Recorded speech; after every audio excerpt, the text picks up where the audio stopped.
At Hartsfield-Jackson Atlanta International Airport, the morning crowds moved like slow rivers of luggage and tired faces.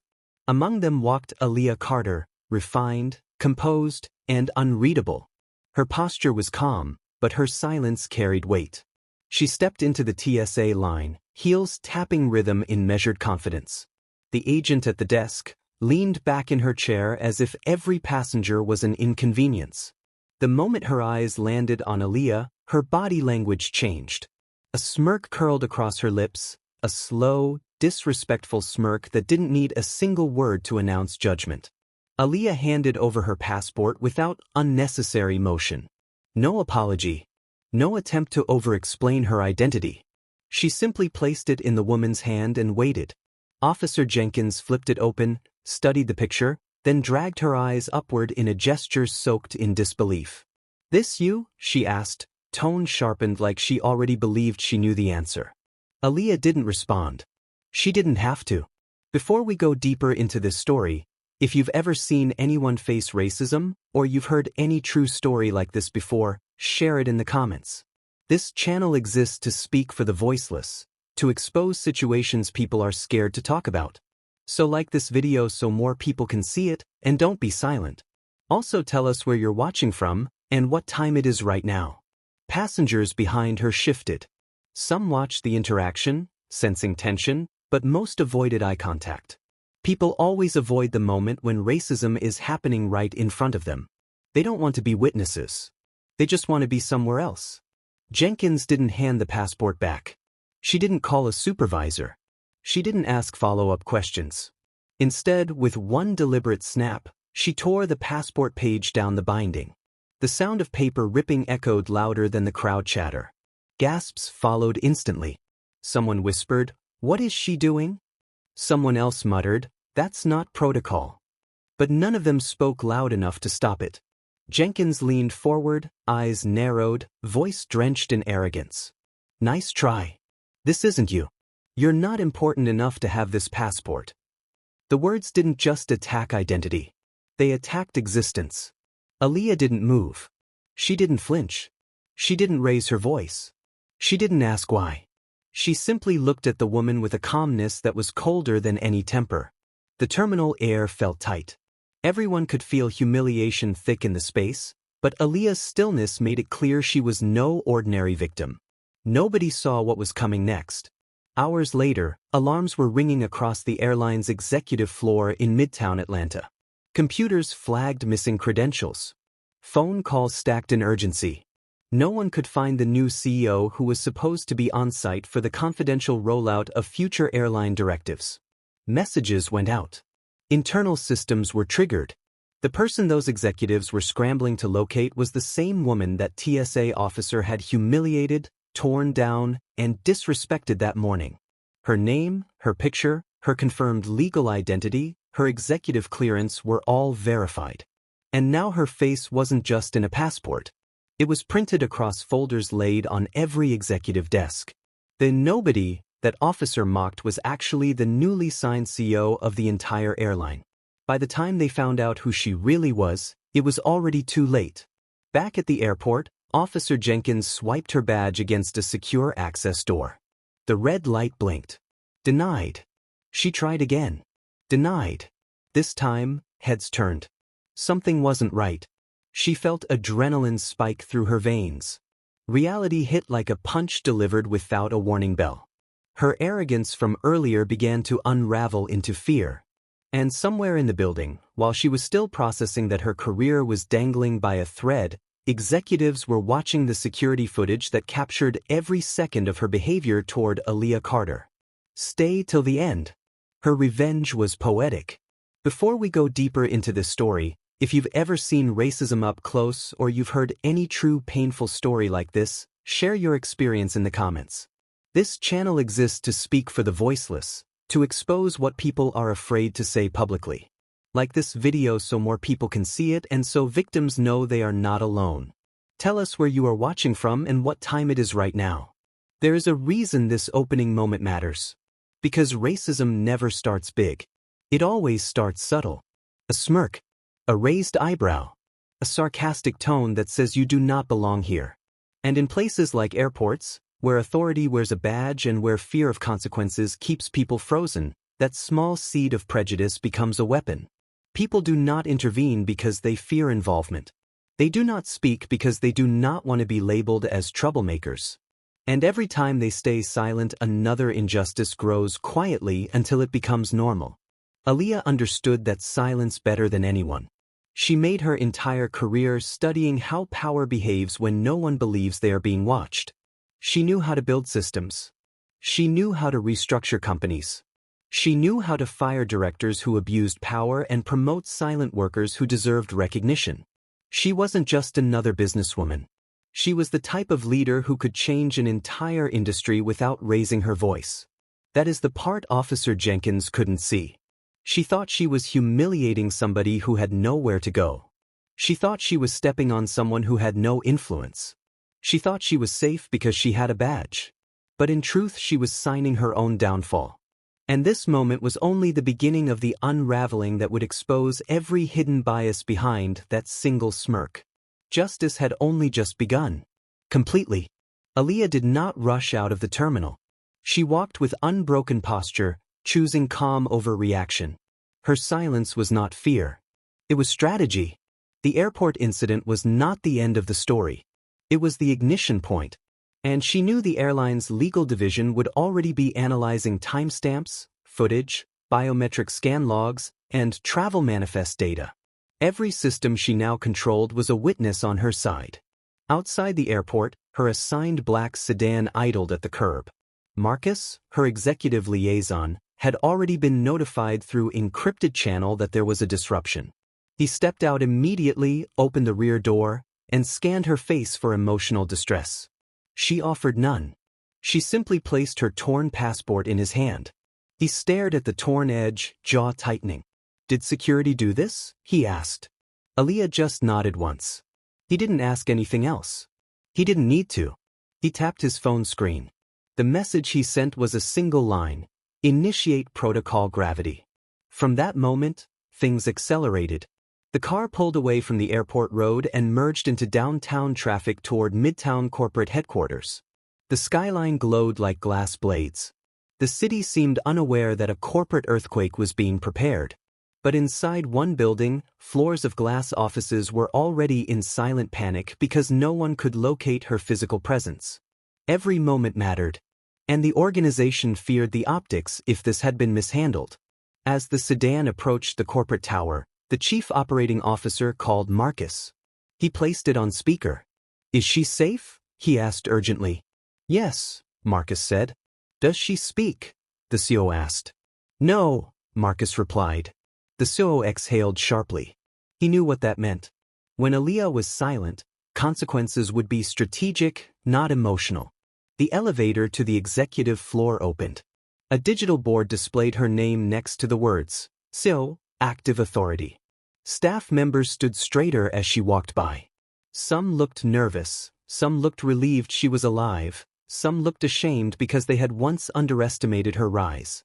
Inside the glass conference room, Senior Counsel, Chief Compliance, Media Relations Director, and Chief Security were already seated. They had paused a secure video feed on a large screen. It showed Officer Jenkins tearing the passport. The room was silent as Aaliyah stepped inside. The compliance director cleared his throat. This incident was not random profiling. This was targeted dismissal of identity without procedural verification. He pressed play. The screen showed Jenkins smirk, tear the passport, and lean in arrogantly. The legal counsel pointed. That action alone violates Protocol 33, 12, 4, and 6. She never initiated secondary scan. She never contacted verification channel. She went straight to humiliation. Marcus set the torn passport on the table. "This is the physical evidence." The media relations director leaned forward. "If this leaks publicly before we control narrative, it becomes government versus corporation. It becomes politician bait. It becomes propaganda. So we must determine our course of action before the next 60 minutes. Aaliyah did not sit yet. She walked toward the screen and pressed pause herself when her own face appeared after the tear. She studied it without emotion. That image would be a weapon. That moment captured the core of every corporate barrier she ever broke. "Prepare controlled escalation," she said calmly. 4 words. Only 4. But they were enough. Compliance tapped on his tablet immediately. A series of commands triggered direct escalation to TSA Oversight Board and Federal Compliance Branch. The ripple effect would be immediate. Outside that room, Officer Jenkins was seated in a small disciplinary office at the airport. She had been pulled from her post. She didn't know the magnitude of her mistake yet. She only knew her badge no longer worked and supervisors were whispering. Her chest felt heavy with dread. But she still believed she could talk her way out.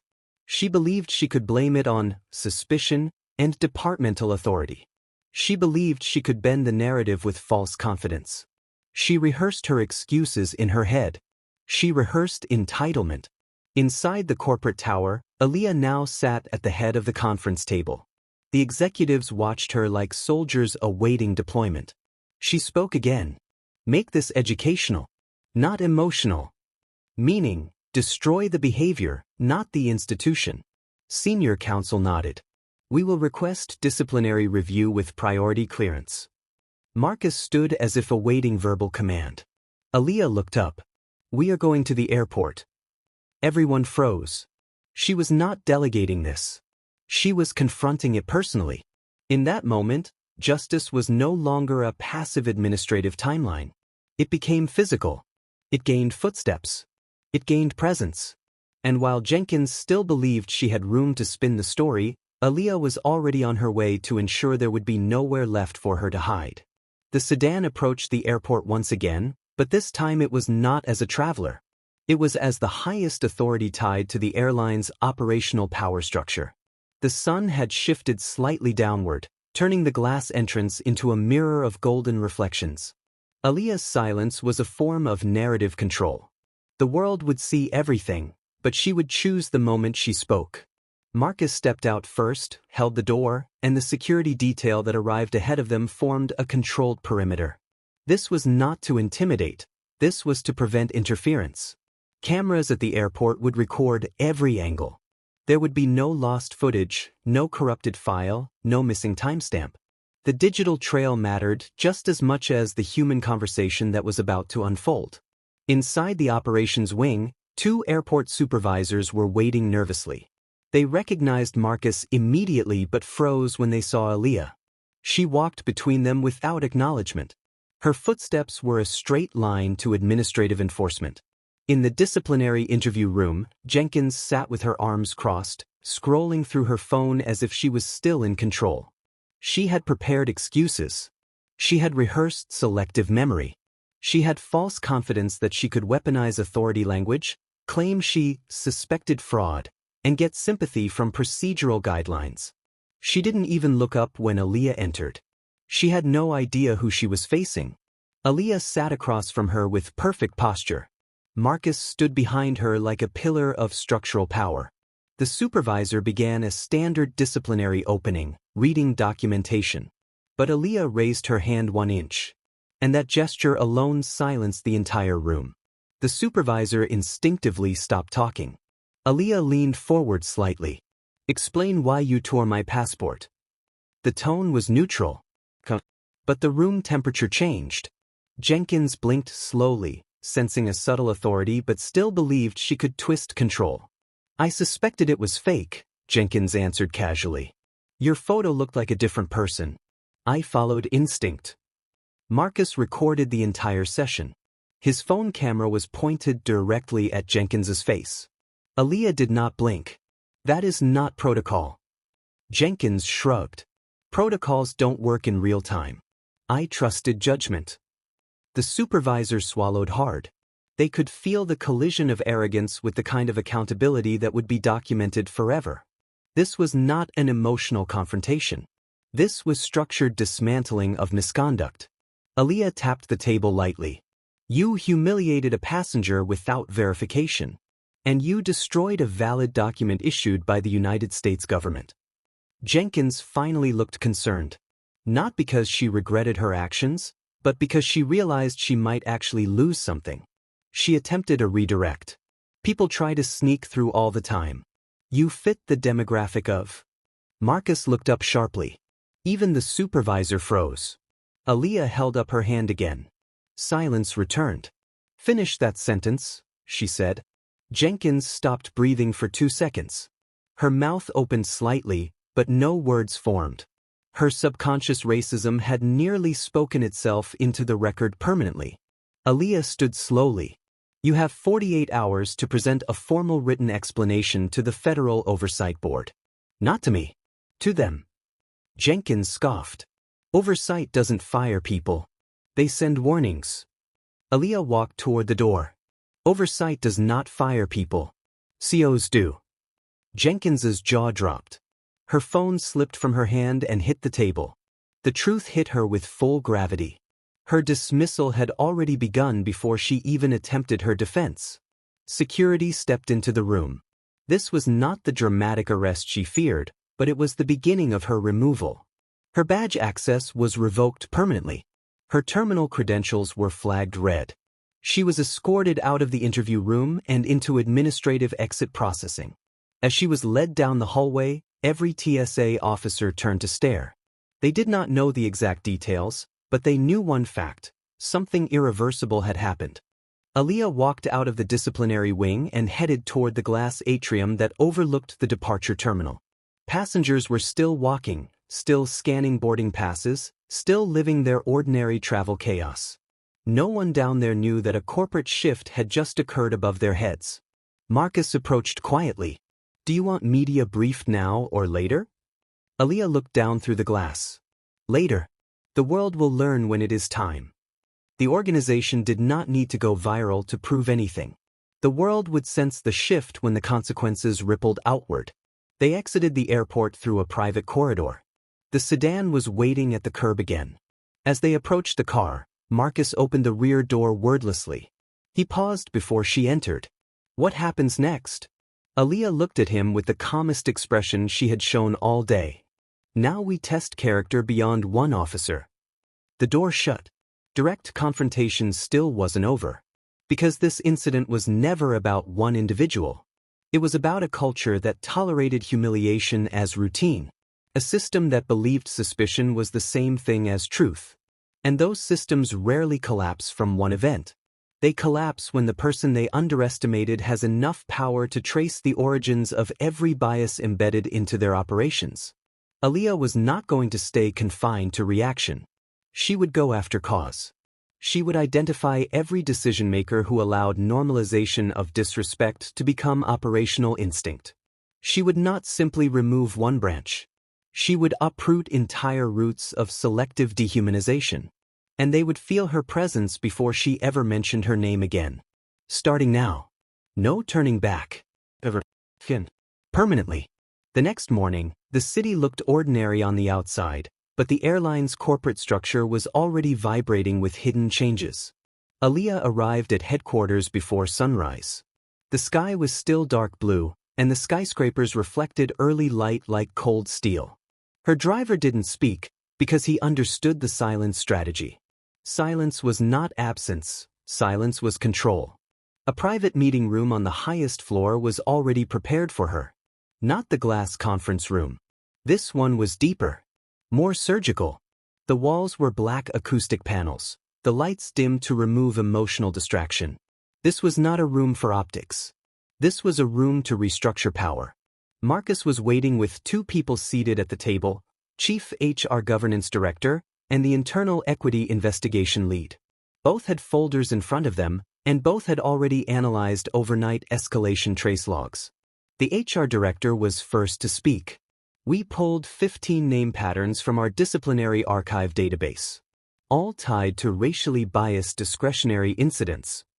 The investigation lead added, same patterns of humiliation, same behavior, different airports, different individuals, but similar signatures. Aaliyah sat down. Bring me the worst 3 examples. The HR Director opened the first folder. Denver, Terminal C. Senior agent denied boarding to a black pediatric neurologist traveling to perform pro bono surgery. Delayed her 4 hours. Child lost surgical window. Aaliyah blinked once. No emotion showed, but the investigation lead's voice trembled. "We pulled agent statement." She wrote this sentence. "You people always exaggerate emergencies." Aaliyah closed the folder herself. Next. The second folder was Atlanta. Black veteran returning from overseas. Agent mocked his prosthetic leg. Called it suspicious hardware. They forced him to stand on one leg during scan. Aaliyah inhaled once through her nose. Measured. Next. The third folder was from Houston. Black woman traveling with adopted white child. Agent accused her of trafficking. Child cried for 30 minutes. Marcus stared at the folders like physical weapons. Aaliyah spoke quietly. "These are not incidents. These are patterns." The HR director nodded. "This is systemic discretionary racism disguised as instinct-based authority." Aaliyah placed her hands flat on the table. "Now we move beyond singular correction." Marcus looked at her. "Meaning what?" Aaliyah didn't raise her voice. "Meaning we restructure authority access. Nationwide." She stood. "Prepare global disciplinary notify push. We will contact every TSA supervisor, every airport, every region. And we will audit discretionary actions from the past 5 years." The investigation lead took a breath. "That will expose hundreds." Aaliyah corrected her. "That will expose truth." She walked toward the digital wall pad and tapped in an override key few people in the corporation possessed. The system unlocked an administrative channel. Red text flashed. Executive Structural Command. Aaliyah spoke into the voice authentication interface. Authorization, Aaliyah Harrow. Begin bias root trace across all disciplinary logs. Expand to historical pattern extraction. Then schedule regional leadership directive review. Priority 1. The system confirmed. The HR director froze.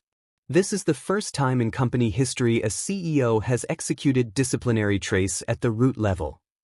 Aaliyah turned around. "Then let history record what leadership looks like." Marcus exhaled slowly. Now the escalation was no longer about Jenkins. This was the entire culture. 30 minutes later, Aaliyah entered the executive media studio. The room was soundproofed, with matte black walls and a single LED panel above the camera. Communications staff stood behind the glass. The communications strategist stepped forward. "CEO statement when you're ready." Aaliyah stared into the camera. Perfect posture. Silent. She did not smile. She did not blink. And she did not introduce herself. She simply said one sentence. "Accountability begins at the root." Then she stepped away. The strategist blinked. "Was that all?" Aaliyah nodded. "Everything else will be seen in action, not words." Marcus leaned close and whispered, "The networks will request interviews." "They will get data before commentary," she replied.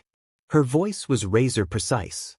By midday, airline-owned terminals across multiple states received internal push notifications. Red flag review. Supervisors' screens froze and rerouted. Review queues opened. Bias patterns appeared in red-coded heat maps. Officers everywhere realized something significant was unfolding. And the name attached to the directive was the one they didn't expect to see. Aaliyah Harrow, Direct Execution Authority. At an airport in North Carolina, 3 officers exchanged nervous glances. At another in San Francisco, a shift manager called his supervisor immediately. Fear was spreading, not fear of punishment, but fear that the old culture was finally ending. And one person received the notification too. Jenkins. She stared at her phone. Her throat tightened. She finally understood the scale of what she triggered. This was no longer her fight. This was reform. Nationwide. Marcus approached Aaliyah at her office doorway. "Do you want to answer press calls now?" Aaliyah looked at the clock. "No. They will wait." She walked back toward the command interface screen. Next phase begins immediately. Direct confrontation was evolving. She would not call names yet. She would not list offenders. She would not give warnings, because warnings imply permission for hesitation. And this time, there would be none. They thought humiliation at a checkpoint was the peak of their unchecked power. They had no idea she was now sitting above the entire structure, where policy becomes law, where systems can be rewritten with one signature, where lives and careers bend under new weight. The next directive would not simply expose them. It would remove their shield. Permanently. And Jenkins would be the first example to prove that the era of impunity was over. Within 30 minutes of that directive echoing through the internal network, airports across the country began behaving differently. Officers who once walked the terminal with swagger now checked their screens with quiet panic. Supervisors received automated locks on certain permissions until verification logs were complete. Every motion now created a trackable imprint. Every discretionary decision now required typed justification, time-stamped, with visible digital trace. This was not cosmetic. This was structural enforcement. And it was only the beginning. Aaliyah was not merely responding to an incident, she was dismantling an entire invisible structure of normalized bias that had lived unquestioned for decades. She moved with precision. She moved with calculation. And she moved without needing to raise her voice. Marcus returned to her office doorway with a clipboard, one of the few physical artifacts still used in this building. He placed it on her desk. Jenkins is trying to request internal representation. Aaliyah didn't look up. She still believes this is a disciplinary conversation. Marcus nodded. Should we respond? Aaliyah finally raised her eyes. Not yet. She will misunderstand this phase if we respond too early. Because this was not a conversation. This was revelation. And revelation required clarity before confrontation. Across the country, in Chicago, an airport manager named Grisham was sitting in his office staring at his frozen dashboard. His department had one of the highest complaint ratios in the last 2 fiscal years. He tried to manually override his panel. Nothing. He called his supervisor, busy line. He tried his regional director, voicemail. He didn't know that Aaliyah's system intentionally prevented early interference. This was exposure in pure form. No mediator. No filter. Just raw accountability facing itself. Back at headquarters, the chief legal strategist stepped into the room. Thick binder. No small talk. We have enough pattern evidence to escalate to federal review if you choose. Aaliyah stood. Not yet. That would make this political first. This must become moral first. She walked toward the digital wall panel again. Schedule private session with Jenkins. Not a hearing. A presentation. Marcus blinked. A presentation? Aaliyah. She will see exactly what culture she participated in. In sequence. Without interruption. The strategist exhaled. That will crush her psychologically before she even speaks. Aaliyah didn't flinch. This is not psychological warfare. This is context. Marcus swallowed. Should I notify Jenkins? No, Aaliyah answered calmly. Let the system notify her. The system should be the one that reveals her placement in the chain. 2 hours later, Jenkins sat in a sterile conference room on the ground floor of headquarters, escorted by 2 internal compliance officers. She looked smaller now. Not physically. Just in presence. The arrogance was gone. The certainty gone. Her eyes darted, searching for an anchor that wasn't there. She tried to speak. I think there's been, but the screen in front of her came to life before she could complete the sentence. Her own face appeared first. Airport security footage. The moment she tore the passport. Then split screens, Denver. Atlanta. Houston. Faces of victims. No commentary. No narration. Just documented evidence. Human harm in patterned form. Jenkins leaned forward. Why am I being shown this? But no one answered. Because this was not a dialogue. This was the mirror. And the mirror never negotiates. Upstairs, Aaliyah was watching from a separate room. Not gloating. Not celebrating. Simply witnessing. Marcus stood beside her, silent. The HR director stood behind them, hands clasped, and not a single person in that room breathed loudly. Because this was transformation in its purest form. Aaliyah finally spoke. She thought racism was a personal attitude. She never understood that racism is operational. The HR director whispered, until now. Aaliyah nodded. Until now. While Jenkins sat alone, executives across the country were receiving follow-up email pings. Mandatory attendance. Emergency summit. 5-hour corporate restructuring briefing. Location undisclosed. Time locked. GPS required. They were not being invited. They were being summoned.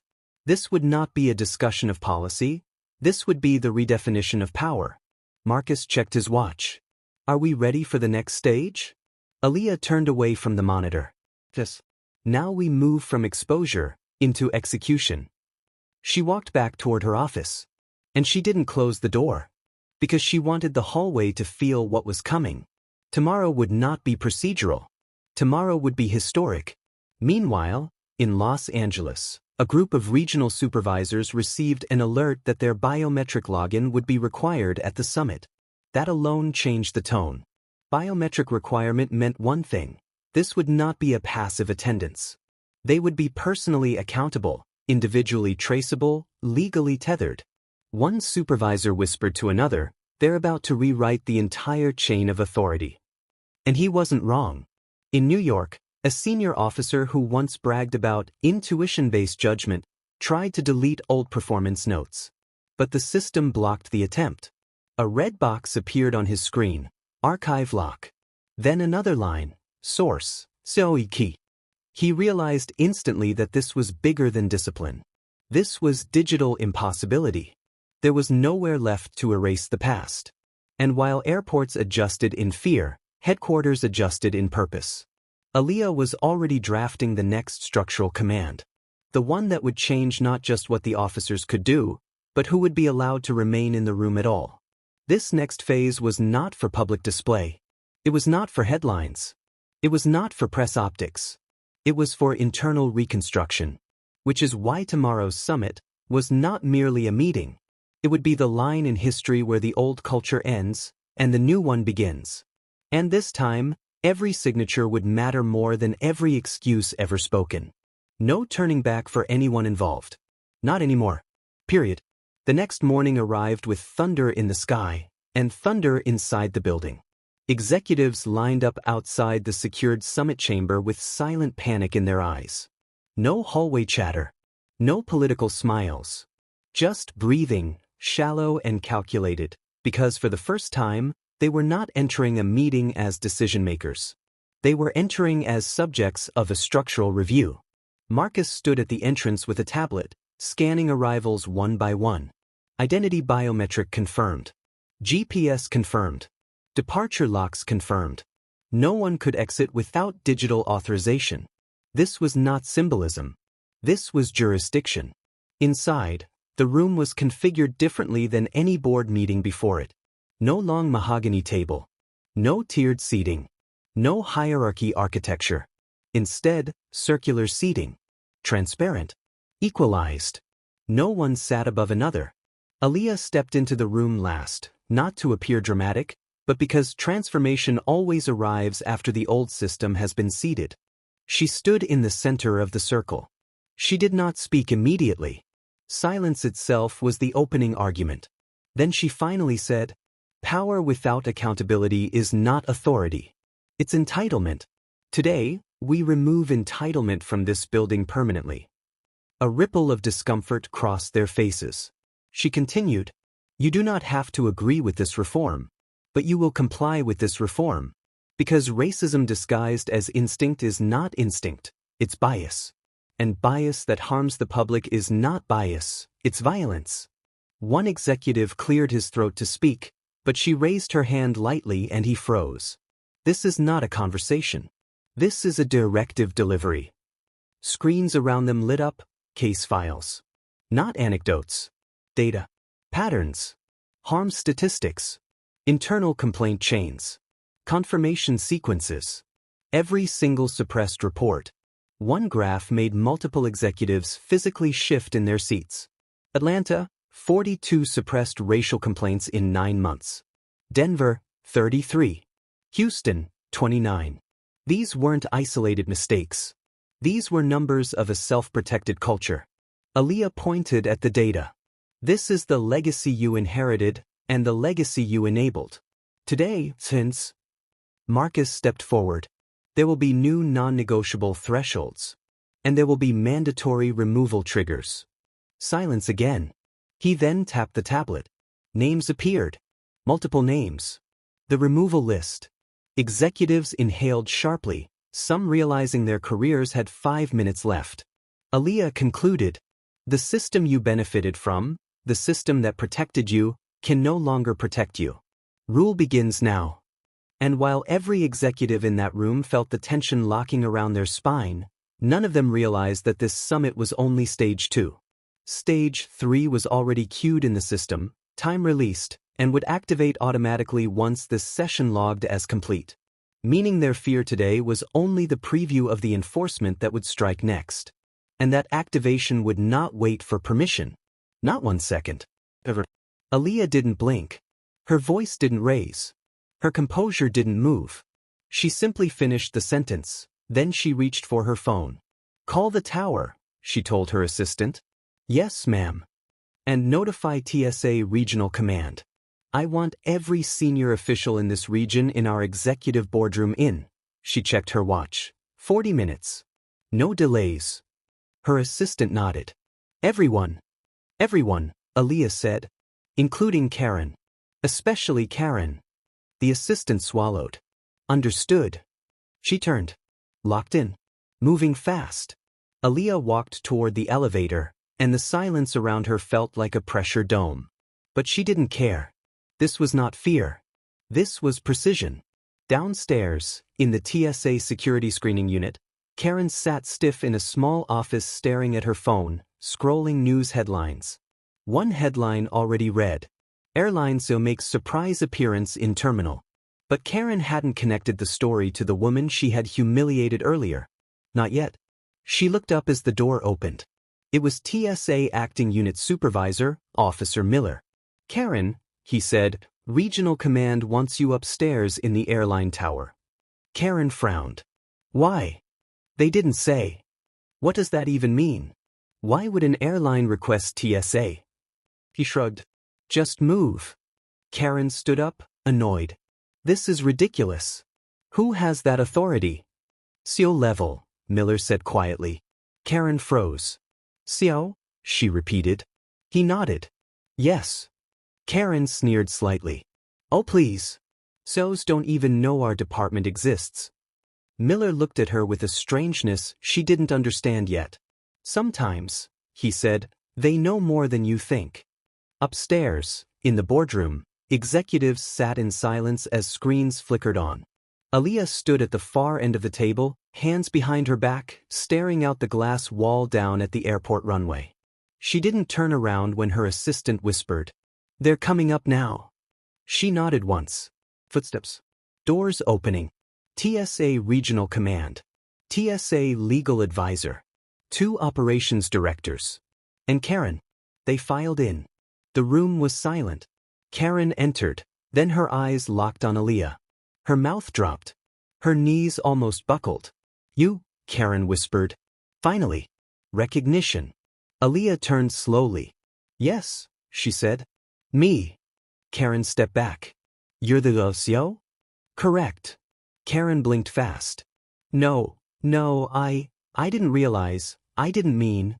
Aaliyah cut her off. No excuses allowed. Karen swallowed hard. Aaliyah, You don't get to say my name, Aaliyah said, low, sharp, cutting like glass. You didn't say it then. You don't get to say it now. Karen's eyes filled. I didn't know. You didn't want to know, Aaliyah answered. Because you never believed someone like me could hold power. She stepped forward. You believed you could decide whose identity mattered. Whose name deserved respect. Whose passport was valid. Whose existence was legitimate. Karen shook her head fast. I was doing my job. Aaliyah's eyes narrowed. Is tearing someone's passport in half a job requirement? Karen's voice cracked. It was a misjudgment. No, Aaliyah said. It was a belief. And beliefs have consequences. She looked at TSA Regional Command. Begin the playback. The screens lit up with the security footage. Karen ripping her passport. Karen sneering. Karen accusing her of not being important enough to have a passport. Karen calling her just another one pretending to be someone she's not. The entire room watched. Karen closed her eyes, shame burning through her skin. When the footage ended, silence held the air like a chokehold. Aaliyah spoke, clearly, intentionally, fully in control. This is no longer a question of discipline. She is no longer authorized to perform security duties in any capacity connected to federal travel infrastructure. TSA regional supervisor nodded. We agree. Karen gasped. No. Your badge, Aaliyah said, pointing. Place it on the table. Karen stared at her, frozen. Now. Karen's hand shook. She reached into her pocket. Slowly. And then, she dropped her badge onto the polished glass. The sound was louder than it should have been. Aaliyah didn't look down at it. She looked at Karen. You humiliated me in public, she said. And now, your accountability will match the stage you used. Karen's voice broke. Please, I need this job. Aaliyah cut her off cold. You should have thought of that before you decided who was worthy. Karen sobbed. Aaliyah stepped closer, 1 inch at a time, until she was just inches away. I don't need to raise my voice to bring justice, she said quietly. Power doesn't scream. It signs. She turned to the board secretary. Execute the termination directive. The secretary stood, stamped the file, and slid it across the table toward TSA leadership. TSA legal counsel signed next. Karen collapsed slightly, catching onto the chair. It's done, the counsel said. Karen whispered, barely audible. This can't be happening. Aaliyah stared at her, unblinking. It already happened, she said. Not 1 second. Ever. Aaliyah turned, walked to the glass wall again, hands behind her back, posture unshaken. The final echo of consequence hung in the room as Karen was escorted out, badge gone, career erased, publicly, permanently. Justice wasn't loud. Justice was precise.